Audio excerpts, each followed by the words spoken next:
بسم الله الرحمن الرحيم الحمد لله رب العالمين والصلاة والسلام على محمد وآله الطيبين الطاهرين.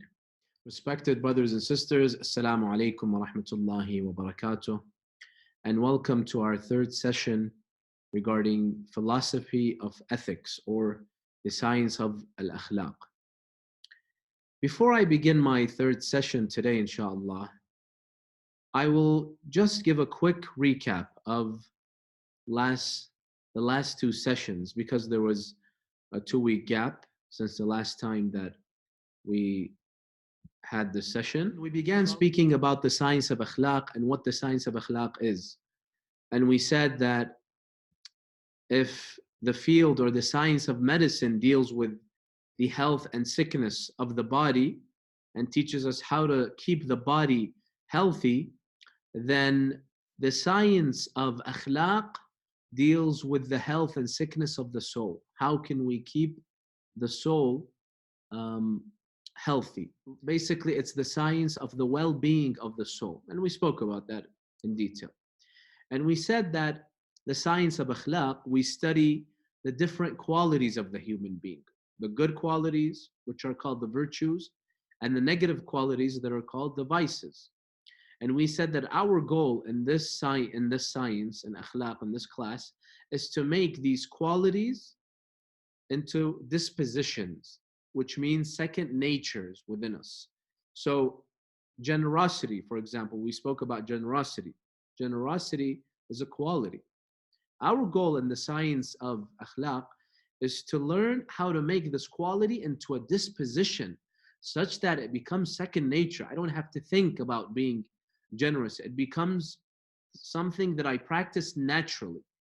Likewise, being, for example, honest, being trustworthy, being nice, being respectful with others, being kind, being tolerant with others, good-tempered, so on and so forth.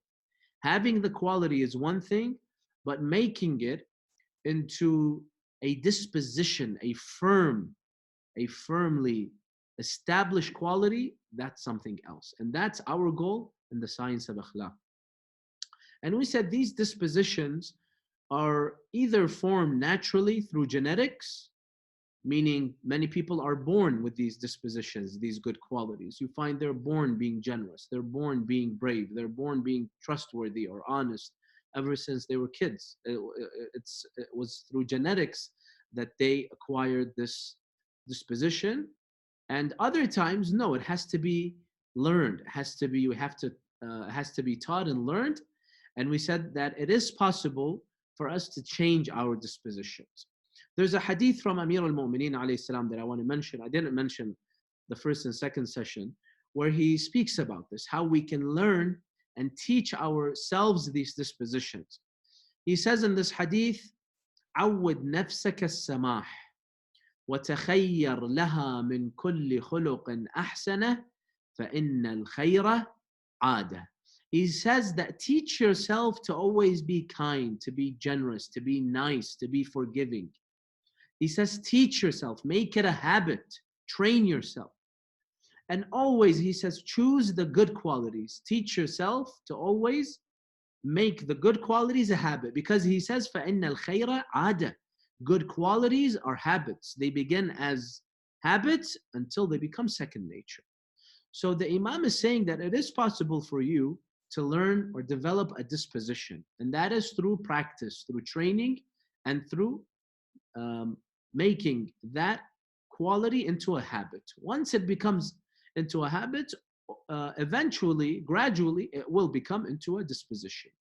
Another beautiful hadith, Al-Imam al-Sadiq alayhi salam says, الخلق منيحة يمنحها الله عز وجل خلقه. He says that good akhlaq, virtues, they are a gift that God gives you.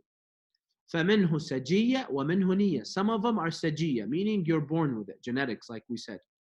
And others نية, no, you have to go after it, pursue it, train, and only then you'll get it.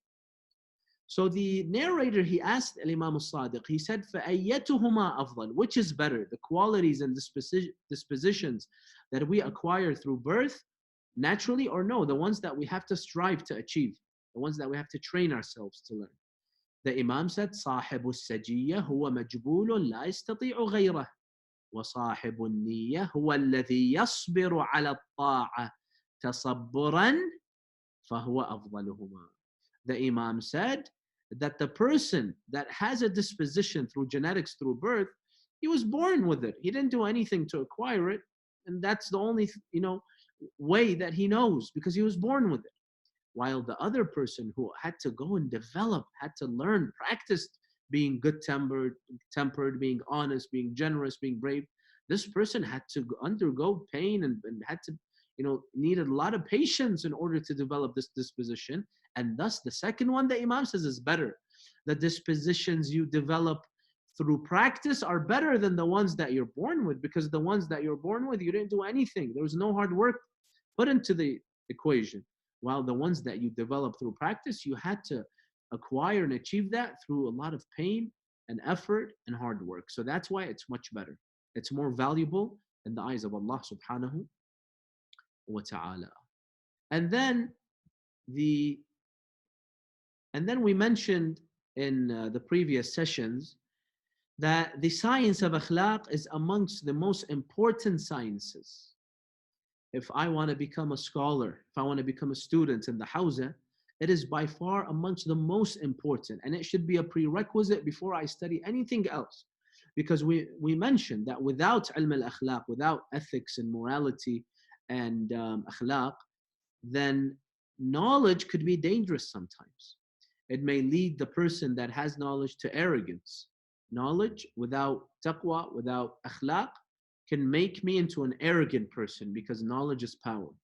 And likewise, if I don't fear Allah subhanahu wa ta'ala, I have no akhlaq, then I can misuse that knowledge, misguide people, take advantage of people, as we've seen many stories throughout history.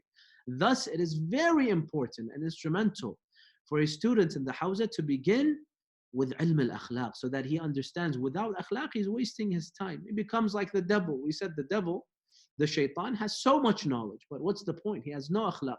He's all filled with vengeance and arrogance and hatred and envy. And those negative qualities, those vices, they destroyed him. He did not benefit at all from the knowledge that he had. In fact, his knowledge led him more astray. His knowledge misguided him even more, because he knew how to fool Adam. He knew how to fool human beings, and he took advantage of that knowledge, only furthering his damnation with Allah subhanahu wa ta'ala, making his situation even worse with Allah subhanahu wa ta'ala. So this is a brief recap from our previous sessions that we had. So today our session will revolve around this topic. What are the motives for following an ethical and moral code? We know that we have an ethical code, we have moral codes, the science of akhlaq, many virtues that we should follow, many vices we should stay away from. The question is why? What's the benefit? What's the point of being a virtuous person? And this is a topic that has been addressed in all of the ethics books since the times of the Greeks, since you had Socrates and Aristotle and Plato. They all address this issue. Why should I be a virtuous person? Because remember, sometimes it's life is easier when you don't abide to the moral and ethical codes. You just want to live life freely and enjoy life. So why do I have to restrict my life to these moral codes, to these akhlaq? Always be nice, always be generous, always be respectful, and so on and so forth. Why? What's the point? So that's why scholars of akhlaq, they constructed this topic, this discussion. What are the motives for following ethical and moral codes? Now, unfortunately, in this book, the English book, I couldn't find exactly where the author spoke about this, so I will have to leave the book for maybe 2 sessions. And most of the information I gathered was from other akhlaq books, which are not interpreted to English, mostly Arabic books. But anyway, I have it all written. Inshallah, you can see it in front of you, and you can benefit in that way, inshallah. So scholars of akhlaq, they have mentioned that there are 3 main motives for purifying my nafs, making my nafs pure of any vices and full of virtues, living by an ethical code, ethical standard, being an ethical person, a person that has good akhlaq. There are 3 main benefits to that. Number 1, the first motive is the worldly motive, meaning there are benefits to being a virtuous person in the dunya, in this life, and there are harms in not being a virtuous person, living a life of bad akhlaq, of immorality and vices. So living a life of virtue, devoid of vice, of any vice, can be self-serving in your life. You'll live a better life. There's many benefits. What are the benefits? So basically, if we want to entice ourselves, we want to encourage ourselves to be virtuous, to have good akhlaq, one motive would be because it would make life better for you. How? Three reasons, three ways that being a virtuous person would help your life. Number one, virtuous people, people that have good akhlaq, always enjoy a high level of respect from people in the community. People that always help other people, that they're generous, they're good tempered, they're honest, they're trustworthy, they're brave, they're loyal. These individuals that have all these good qualities, usually people respect them. And that in itself is something every human being wants, to be respected. So I could say, be an ethical person, a virtuous person, live a life of virtue because people will respect you. People will love you. People will praise you. Oh, look at this person. He's such a kind individual. He's so generous. He's so humble. He humbles himself with every individual. He's so honest. People usually praise individuals are that are virtuous.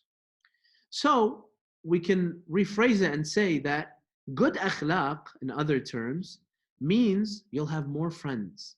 When you have good akhlaq, you're going to have more friends because people that have good akhlaq, they're nice. They're easy to deal with. They're good tempered. They won't make a big deal out of out of everything. Thus, you're going to have more friends. People are going to be happy being with you.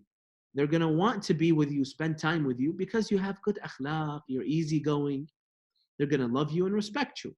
And the ahadith state that Rasulullah sallallahu alayhi wa sallam was in that manner. The Quran says, وَلَوْ كُنْتَ فَضًّا غَلِيظَ الْقَلْبِ لَانْفَضُّوا مِنْ حَوْلِكَ. If you, O Rasulullah, were not merciful, Rasulullah was so merciful, he was kind, he was gentle with his people, he was easygoing, he would always give them a second, third, fourth chance. Even if they made mistakes, it wasn't a big deal. He would, he wouldn't care, he would let that go. So Rasulullah was very easygoing.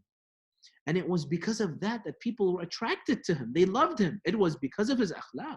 It wasn't because of his mesmerizing speeches or his knowledge. Yes, that was important. But the main reason why people were attracted to Rasulullah was because of how nice and respectful and easygoing he was. And the Quran says, it's in many verses speaks about the high akhlaq of Rasulullah. So a person that has good akhlaq will be loved. On the contrary, a person who has bad akhlaq, he's bad tempered, always angry, grumpy, makes a big deal out of everything. He's always, frowning at other people, makes big issues. He's greedy, he's stingy. Such an individual is not going to be loved in the community. He's not going to be respected. She's not going to be respected. In fact, such a person is hated. People hate arrogant people, stingy, greedy, grumpy. They hate these individuals because they are difficult to deal with. And thus, these individuals will find it hard to befriend others. So, one of the benefits of being virtuous, being nice, having good akhlaq, you'll have more friends. Versus bad akhlaq, you'll have less friends. The Quran says about the Prophet, وَلَوْ كُنْتَ فَضًّا غَلِيظَ الْقَلْبِ لَانْفَضُّوا مِنْ حَوْلِكَ. If you, Ya Rasulullah, if you were stingy, if you were grumpy, and you were always angry and being mad at everybody else and hard-hearted, then everyone would have deserted you. They would have left you. It was because of your compassion and kindness that people stayed with you and they supported you. So this we find in every community, that even we find in ourselves. We love our hearts. Our hearts are designed in a way in which we love people that are calm, people that are generous, versus greedy people, we don't like them. Angry people, well, we are repelled by them. And this has been mentioned in certain hadith from Ahlul Bayt alayhim salam. For example, in one hadith, Al-Imam Amir al-Mu'mineen alayhi salam, من حسن خلقه كثر محبوه وأنست النفوس به. The Imam says, if you make your akhlaq good, you enhance your akhlaq, then you will have more friends. People will start loving you. This is a natural effect and result of having good akhlaq. People will love you, and people will feel happy, safe, content around you because you're easygoing and you're nice. In another hadith, he says, سوء الخلق يوحش القريب وينفر البعيد. On the contrary, bad akhlaq, when you're bad-tempered and always angry, making a big deal out of everything, such a person that has bad akhlaq, he's always turning people away. Even his close friends, they will desert and abandon him. Even his family members won't like him. Certain individuals, like certain fathers who are very grumpy, always yelling in the family, nobody likes him in the family. The wife doesn't like him. Sometimes it may be the wife that's grumpy. The children, they don't like him because he's always yelling and he's always, has a bad temper, and he's hard to deal with. So the Imam says that having good akhlaq, one of the benefits is that you'll have more friends. Bad akhlaq, less friends. So one of the motives of having good akhlaq is that you'll have more friends. People will love you. Bad akhlaq, people will hate you. So this in itself should encourage me to be a virtuous person. Likewise, contentment, al-qana'ah. This is a very good quality. To be content, to be happy with what I have versus just to look at what other people have and wanting more and more. To be appreciative of what I have. This is called contentment or al-qana'ah. This, even though it's mentioned in the ahadith and the imams, but it has worldly benefits. And one of the worldly benefits of contentment is that it preserves your dignity. Because you're not looking at other people's money, other people's wealth. You're trying to always get rich and finding more opportunities, and thus sometimes you'll have to do certain jobs that you don't like. You'll have to, for example, belittle yourself with certain rich people. When you don't want anything from anyone, that's it. You've preserved your dignity. You don't need anything. No one could belittle you. No one could basically put you down and treat you with humiliation because you don't need anything. Well, when you need other things or you want other things from other people, they have the chance to belittle you, to insult you and put you down. So contentment, qana'ah, it preserves one's dignity. While greed, meaning I want more and more, discontent, I always want one and more, it may cause dhul, belittlement. You're going to belittle yourself. And we see that, in our lives, we see that through, for example, wealthy people. Wealthy people, usually the individuals that are around them, they're always trying to flatter that individual. They laugh, they make jokes. That rich individual, sometimes he insults them, but they'll take it anyway because they're benefiting from him. You see how, because you want to benefit from that rich person, you put yourself in a position where he can insult you, he can humiliate you. Even sometimes he doesn't mean it, but he does it. Rulers like kings, presidents, you see how sometimes they belittle and insult the people around them, the cabinet members and their advisors. Why? Because they want power, because they want to be in that government. So because they have that greed, they put themselves in a position where they could be belittled. And this reminds me of a hadith from Al-Imam Al-Kadhim alayhi salam, where he told Hisham, is one of his companions, and you can see the hadith over there. He told him, "Oh Hisham, iyyaka wat-tama' فَإِنَّ الطَّمَعَ مِفْتَاحُ الذُّلِّ." Oh Hisham, be careful never to be greedy, meaning you want more and more and more, because that will lead you to belittlement, humiliation.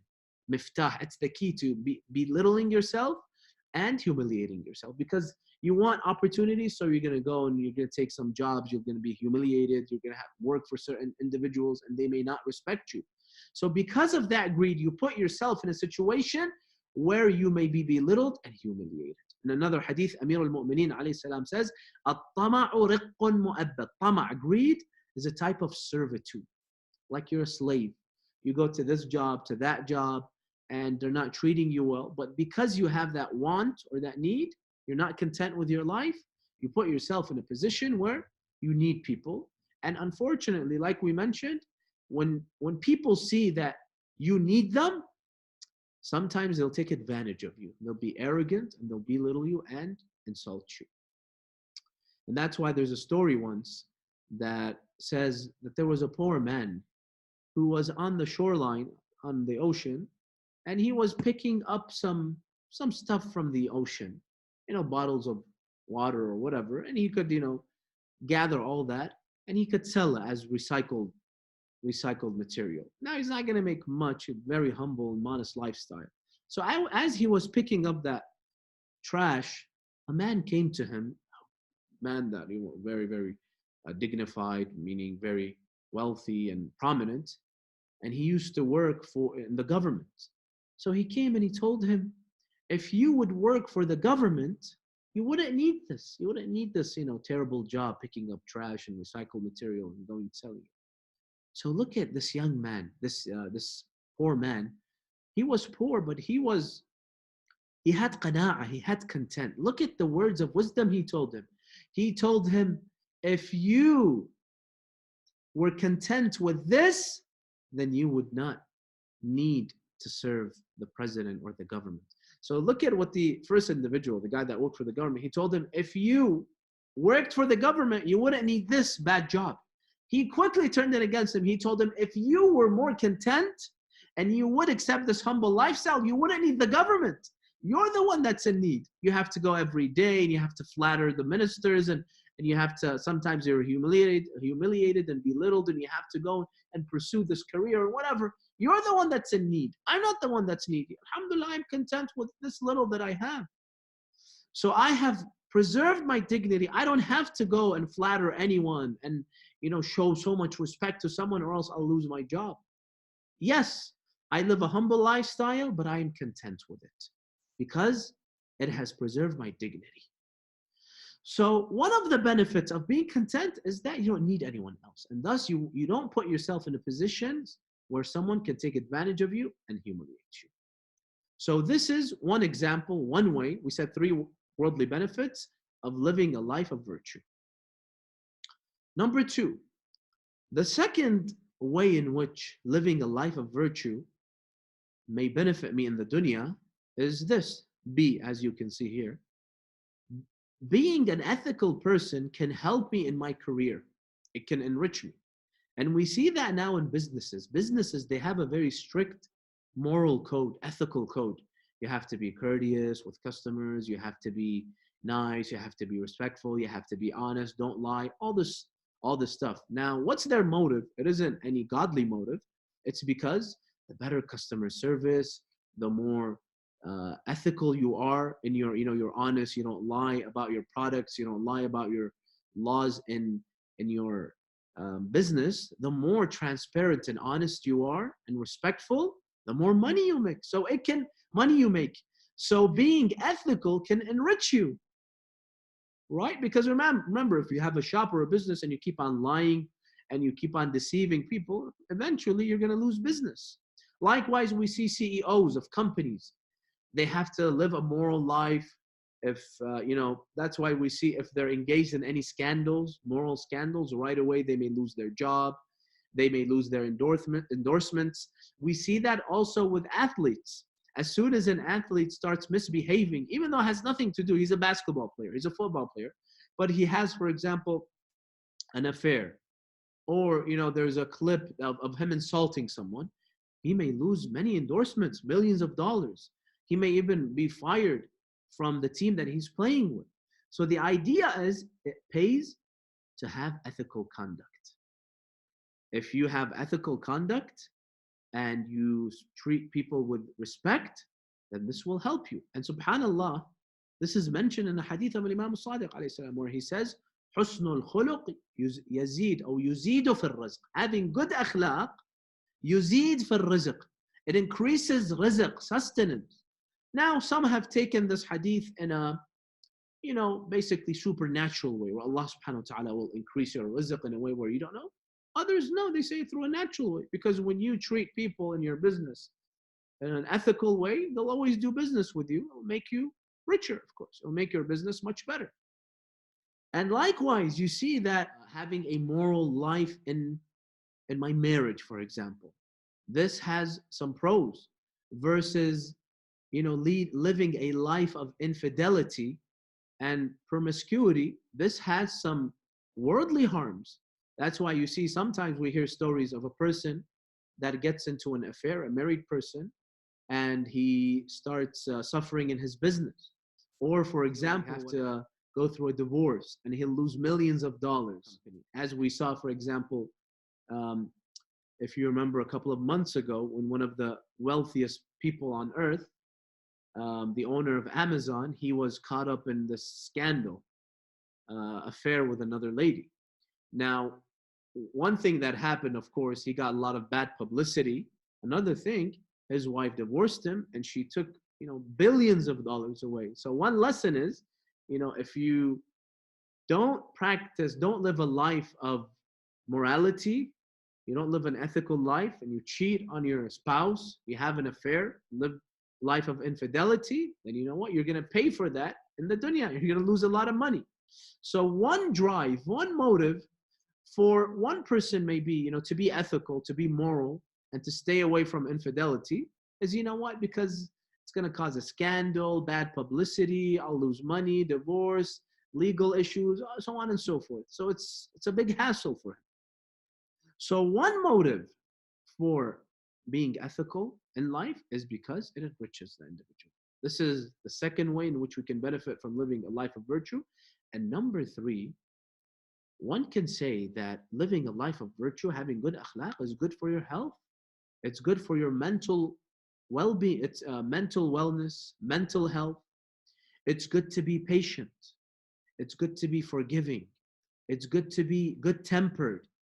When you have these qualities, when you're forgiving and calm and patient and good-tempered, psychologically, mentally, you'll always be at ease. You'll always be relaxed. Your heart, will be healthy. Versus someone that's always gets mad and has grudges and envy. This person is doing damage to his health. And this is proven now. It causes stress, and stress causes, so many problems, heart problems. It may lead to stroke. It may lead to so many complications, psychological problems, depression.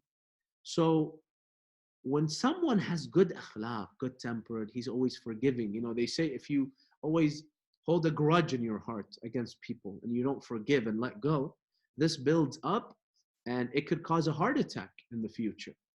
So one of the benefits of living a life of virtue is that it helps your health. It helps you both your mental, physical, and psychological health. And there are hadiths about that, as you can see.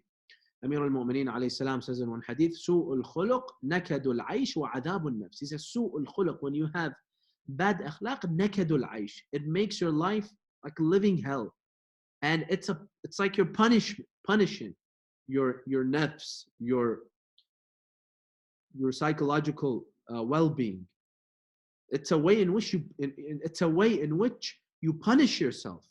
It's a type of torture when you always have bad akhlaq, because you're always tense, you're always stressed, when you're always angry at everybody else, and you always have this grudge and envy inside you.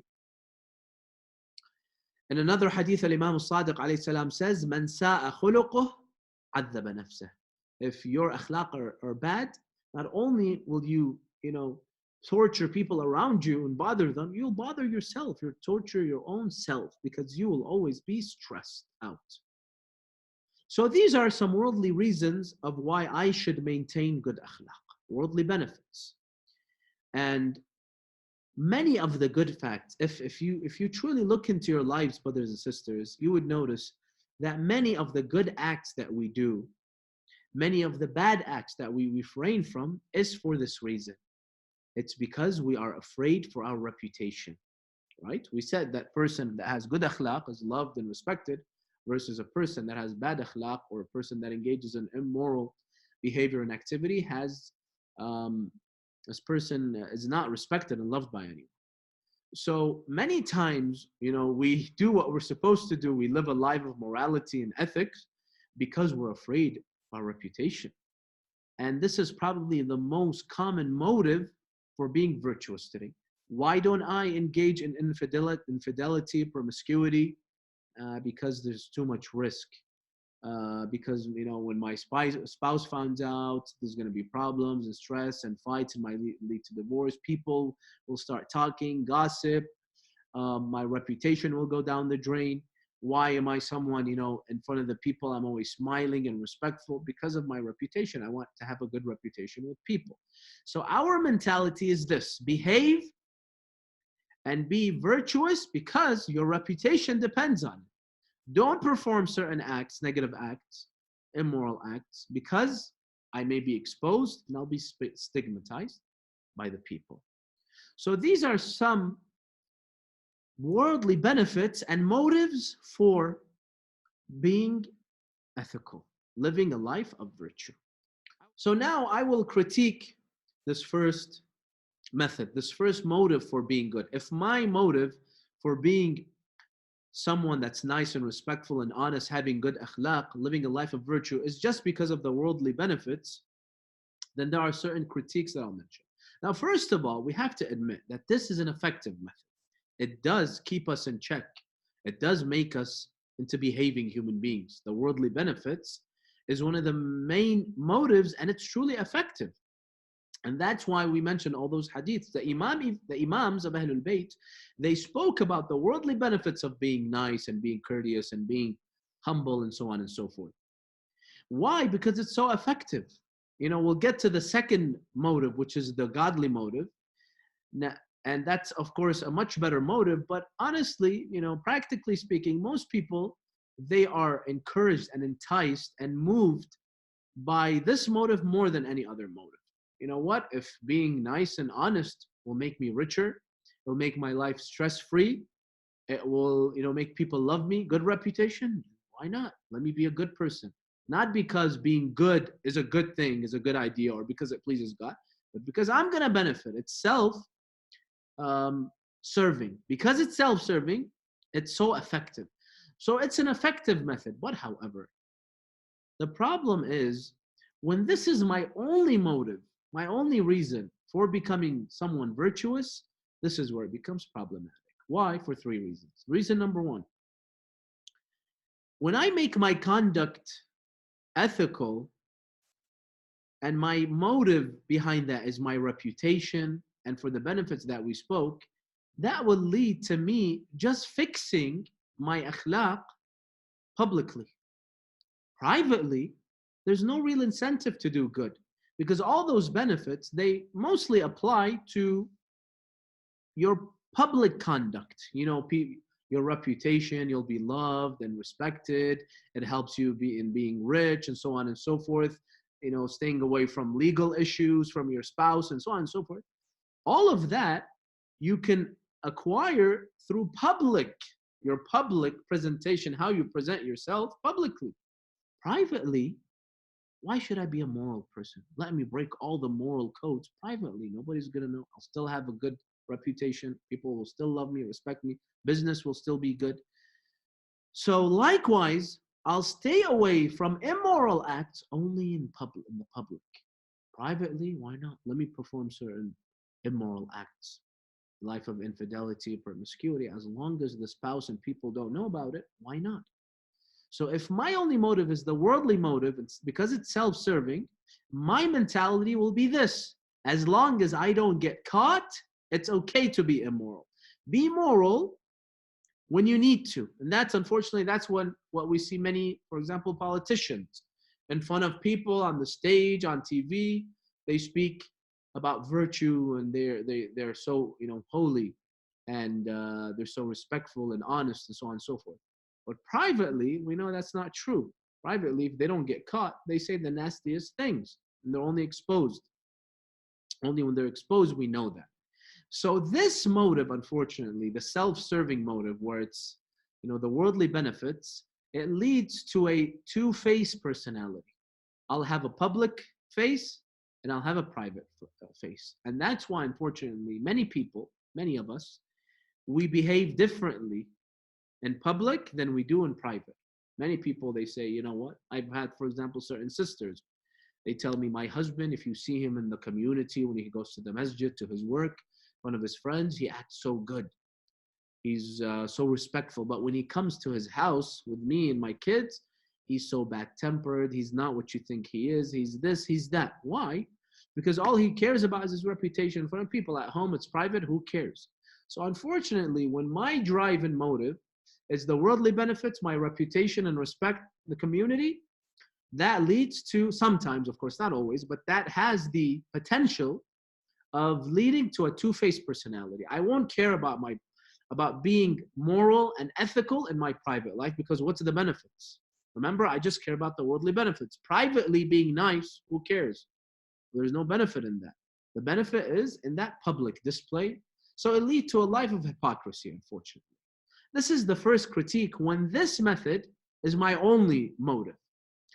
The second critique to this first method of the worldly benefits of living a life of virtue is that, remember, we said that the goal of ilm al-akhlaq isn't to, have us perform acts that are good.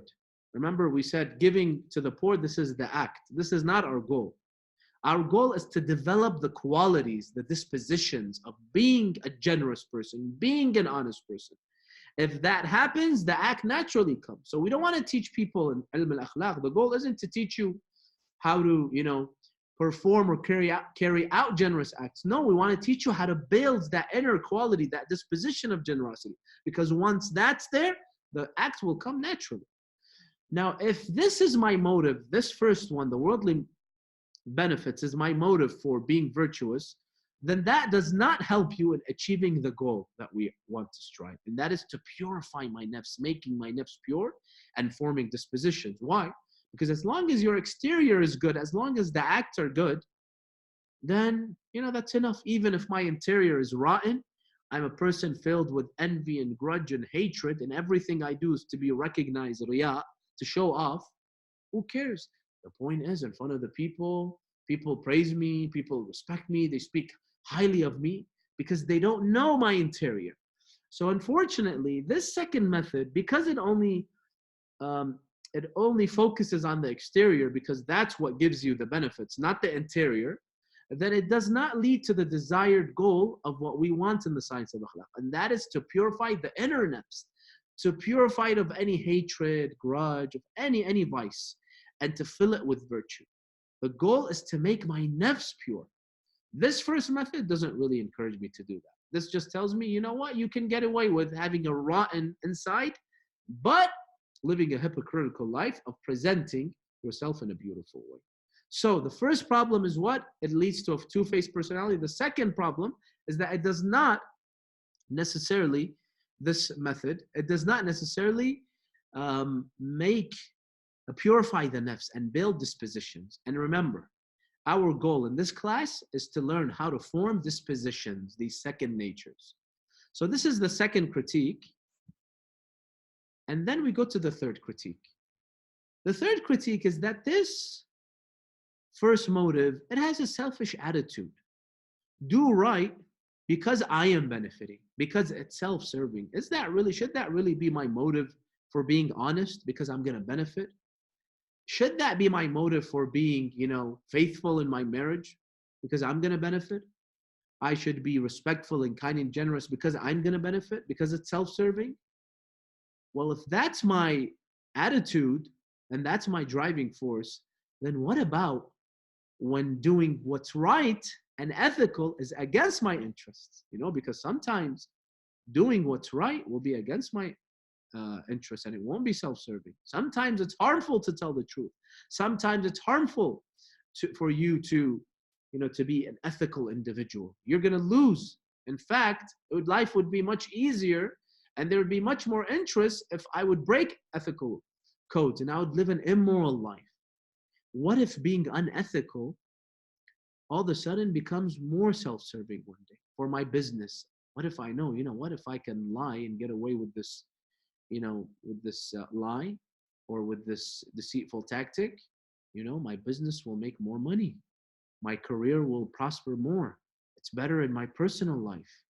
And when I'm lying, I'm getting away with so many things in my life, and life is just so much easier. In those times, it's not self-serving to be virtuous, correct? So based on this motive, I should be an immoral individual, because morality here is not going to do me anything in the world. So, unfortunately, this mentality works only when being moral and following ethical codes is self serving, and it's not always self serving.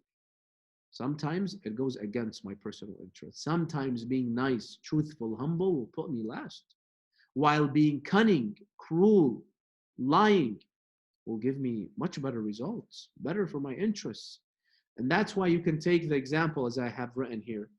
Take the example of Imam Ali alayhi salam and Muawiyah. Imam Ali was a man of virtue, man of morality. He held himself to the highest ethical standard, even if it was at the expense of his personal interests. Imam Ali didn't care if he gained, if he won the battle, if he got enriched. All he cared about was being immoral, preserving akhlaq, never to trespass akhlaq, even if it meant he lost. While Muawiyah, his enemy, he would trump all values, all ethical codes just to win. So Muawiyah was considered by many people, because he was so cunning and he was so deceitful, he was considered to be more successful than Imam Ali. He won more battles, he had more troops, he had a better army. Why? Because he used to use immoral ways to succeed. Imam Ali would refrain from using immoral ways. For him, the end did not justify the mean. The mean had to be a moral mean, or else Imam Ali would leave it, even though that means he would be behind. That's why he himself, Imam Ali, knew that people were speaking about this, that you, Imam Ali, in times of battle and when you're governing, Muawiyah is more clever than you. Imam Ali replied, he said, Wallah, ma Muawiyah bi adha minni. Muawiyah is not more clever than me. He's not smarter than me. وَلَكِنَّهُ يَغْدُرُ وَيَفْجُرُ. Muawiyah is a treasonous person. He betrays. He's a cunning individual. He keeps on lying and he uses deceitful tactics that I would never use, because I'm Ali ibn Abi Talib. وَلَوْلَا كَرَاهِيَّةِ الْغَدْرِ لَكُنْتُ مِنْ أَدْهَى النَّاسِ. And he says, if it was not for the fact that I don't want to be an immoral person, an unethical person who betrays and lies and gives promises and then breaks his promises, I would have been the most cunning person. I would have been much more cunning than Muawiyah, much more clever than Muawiyah. But he says, Imam Ali says, I have faith, I have morality that I have to abide by. Muawiyah does not care. He will trump and trample all the, all the values and the moral codes of human beings. He doesn't care about that. He just has one rule: win at all costs. So this motive for being ethical, having good akhlaq, is helpful, yes, as we mentioned, but not always.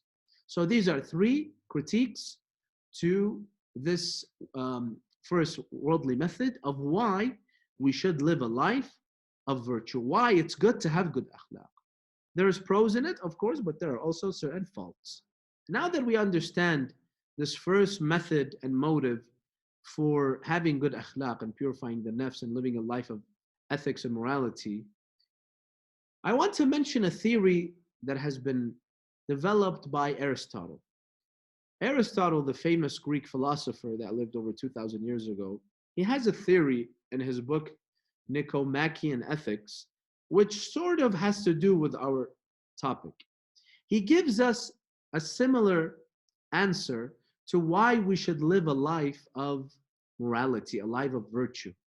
When he was trying to mention the reason, to figure out the reason why, is it better to be honest than to lie? Why is it better to be generous than to be stingy? Why? He gave his own theory, and his theory is very beautiful, and it's much better than the first motive that we mentioned, because itself, because it makes you richer, it's for your reputation and respect and so on and so forth. And basically what Aristotle said is this. He said that the cultivation of virtues, when you cultivate them, you teach yourself to always be virtuous. He said this leads to true and ultimate happiness and euphoria. So he basically simplified it. He said the human being's main goal in life is to be happy. How can we become happy? Everyone's trying to figure out how we can live a life of happiness. Aristotle said the key to happiness lies in cultivating these virtues, such that they become dispositions. When I possess the virtue of generosity, honesty, justice, I'm just with other people, I'm humble, I am trustworthy, I am respectful with others. He says, when you cultivate these virtues until they become dispositions, then you live a peaceful, happy life. Happiness can be attained through this way. He says, try it. Once you develop these virtues, you reach a state of bliss, a state of happiness, a state of euphoria. And he said, this in itself should be enough of a reason why we should strive to become virtuous people. While people that break the laws, the moral laws, ethical laws, they're always lying and cheating, these people aren't happy deep down.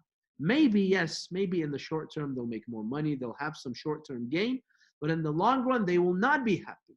The true happy individual is the one that cultivates these virtues and develops and turns them into dispositions. A person that has good akhlaq is much more happy than a person that has bad akhlaq. So he basically had it revolving around happiness. You want happiness? Then try to build these good qualities. Now, when it comes to critiquing this theory of Aristotle, many of the past criticisms that we mentioned three, remember, they don't apply here. Why? Because remember, we said that if the first method, the first motive, we said that it leads to living a two-faced life, privately one way, publicly in one way. Here, it's not going to happen because Aristotle said, in order for you to be happy, you have to be virtuous at all times, public and private. If you have a two-faced, you won't be happy.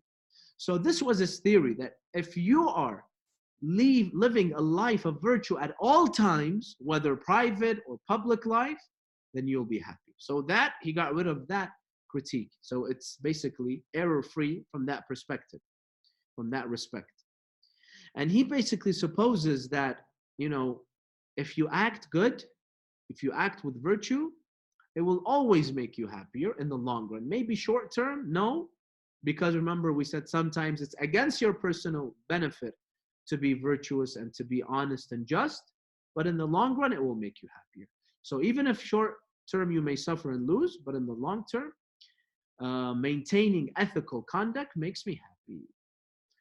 And this is a more acceptable and complete view. Islamically, it's much better than the first one, because the first one revolves more around materialistic gain, my reputation, my, being enriched and so on and so forth. While this revolves around happiness and content of the soul. And this is something that Islam promotes. And this is mentioned in a hadith, in fact. Imam al-Sadiq, he mentions this theory of Aristotle. He doesn't mention it as his theory, but he alludes to this fact. He says, "La aisha ahna min husn al-khuluq." The Imam says the happiest life that you will live is if you have good akhlaq. Good akhlaq leads to living a life of happiness. True happiness and euphoria can only be attained by living a life of virtue. So this is a very good start, but as you will realize, inshallah, when we go to the second motive and the third motive, this is a much more inferior motive. I mean, the motives that we will mention, the second and third, they're much more complete. They're much higher and they are more worthy of attaining, versus just being happy in life. It's very good, of course, like we said, but the second and third motives that we will get to, inshallah, they are much more deep, much more worthy, and much more valuable than this. If there are any questions, we will take your questions. If not, we will end the session, inshallah. Yes, Sister Fatima, go ahead.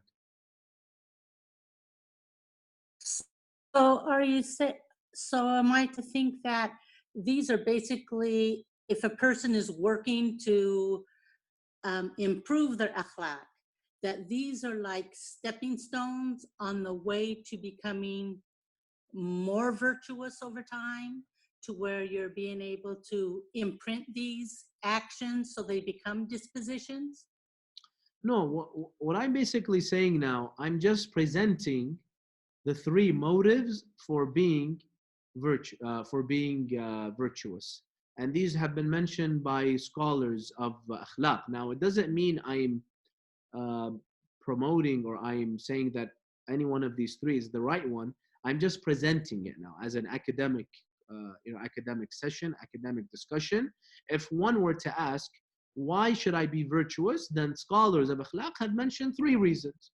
Now, which one is the right one, which one is the correct one, we'll get that to the end. And that's why I critique the first one. I said the first method, it's effective, it's good. But we have to make sure that it's not your only motive. Because if it's your only motive, then there's going to be those three problems of a two-faced life, life of hypocrisy. Number two, we said that it won't help you in developing the dispositions. And number three, we said that sometimes it's not self-serving. So if your goal in life is whatever is self-serving, I'll do, and sometimes being honest and being just and being noble and following values, it's gonna be it's not gonna be self-serving. It's gonna be self-harming. So it's good. It's a good start. It should be something that helps you on the way to achieving a good akhlaq. But obviously, it should not be your main and only motive for being virtuous. But as we said, it's effective. Many people, this is a very powerful drive for them, even though it should not be the main drive. But unfortunately, practically, this is how we see. Most people, when they act good, it's because of their reputation. It's because it's helping them in some way. It's self-serving in their lives. Versus the second and third methods, which have nothing to do with how you benefit in this world. We'll get to that, inshallah. So we're just presenting the different methods. And this first method, the Imams did somewhat speak about this in the hadiths that we mentioned. The Imams did say that, if you live a life of good akhlaq, you'll have more friends, you'll have a better health, and so on and so forth. But this should not be your only motive and your only driving force for being someone virtuous, or else you'll fall into those problems that we mentioned. So I had a question about when you talk about short-term and long-term benefits. So short-term, do you mean like dunya benefits, and long-term is akhirah benefits, or not necessarily? No. This first motive that we're speaking about is all dunya. We're not speaking about the akhirah, and that's why even an atheist can follow this first method. The akhirah, that's the second motive that we'll get to, inshallah. Why should I be someone that's virtuous? The first motive is because it will help you in the dunya. It'll enrich you, good reputation, more friends, better health, and as Aristotle said, it'll make you happy in this life. We're not speaking about the next life. Aristotle was speaking about this life. In the long run, you will be more happy if you follow values and morals and ethical codes than versus not following them, versus breaking those codes. So we're not speaking about the akhirah at all. The akhirah, that's the second one. The second motive of why I should have good akhlaq is because it'll help you in your akhirah. Number one has nothing to do with akhirah. And that's why many scholars of ethics were not even Muslims. Maybe, I don't know, they didn't even believe in God or the hereafter. They mentioned this as a reason. And that's for that reason we see even atheists, people that are not even religious, many times, they have good akhlaq. Why? One reason maybe is because they saw all these worldly benefits to living a life of virtue. When you go to even secular societies that don't even really practice religion, they're only religious by name, you find some of them, they have the best akhlaq. They're honest, they're trustworthy, they're respectful, they're humble, so on and so forth. Now, why? What led them to, was it the akhirah? No, probably don't even believe in the akhirah. But because they saw all these benefits, such as happiness, such as respect, and being loved, and just makes life easier when everybody has ethics and codes and the moral codes. So this was the first motive of why I should purify my nafs, try to develop dispositions, and live a life of virtue. And as you can see, it only revolves around worldly benefits. And that's why we said even an atheist can believe in this, can have this motive and follow this first method and motive of why he should live a life of virtue. Inshallah, in our next session, we will go over the second and third motives of why it's good to have good akhlaq, so that this can encourage us to try harder to develop these good qualities, inshallah. هذا وآخر دعوانا أن الحمد لله رب العالمين وصلى الله على محمد وآله الطاهرين.